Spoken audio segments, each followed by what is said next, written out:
Frankenstein, Chapter 3.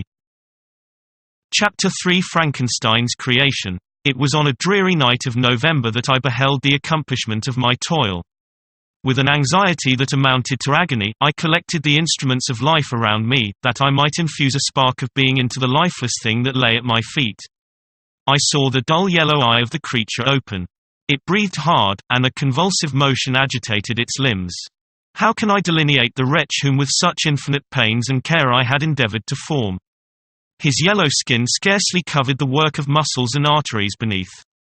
His hair was of a lustrous black, and flowing, his teeth of a pearly whiteness, but his watery eyes seemed almost of the same color as the dun white sockets in which they were set. I had worked hard for nearly 2 years for the sole purpose of infusing life into an inanimate body. For this I had deprived myself of rest and health. But now that I had finished, breathless horror and disgust filled my heart. Unable to endure the aspect of the being I had created, I rushed out of the room. I tried to sleep, but disturbed by the wildest dreams, I started up. By the dim and yellow light of the moon I beheld the miserable monster whom I had created. He held up the curtains of the bed, and his eyes were fixed on me.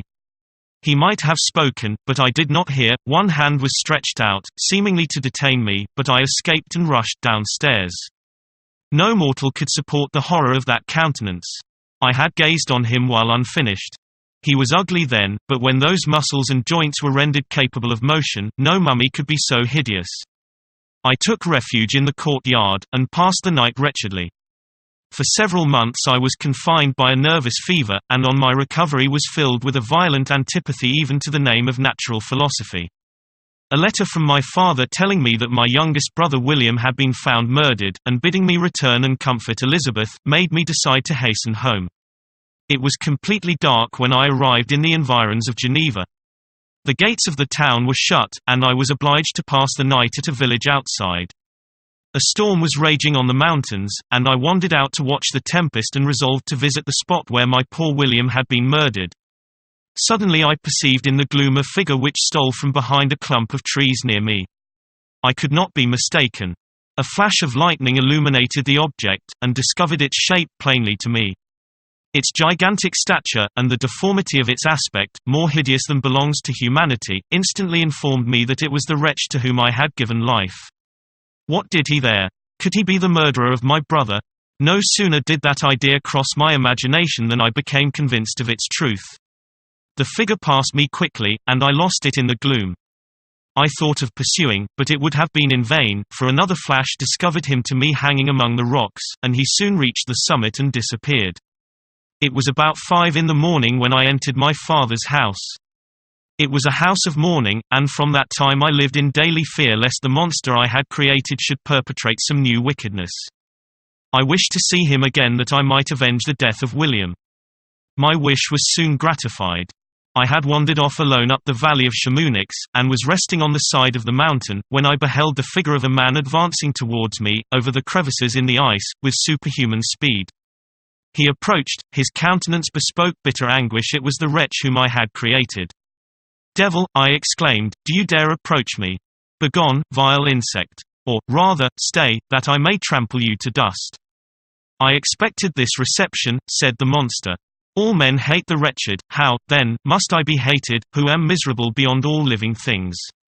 You purpose to kill me. Do your duty towards me and I will do mine towards you and the rest of mankind. If you will comply with my conditions I will leave them and you at peace. But if you refuse, I will glut the maw of death with the blood of your remaining friends."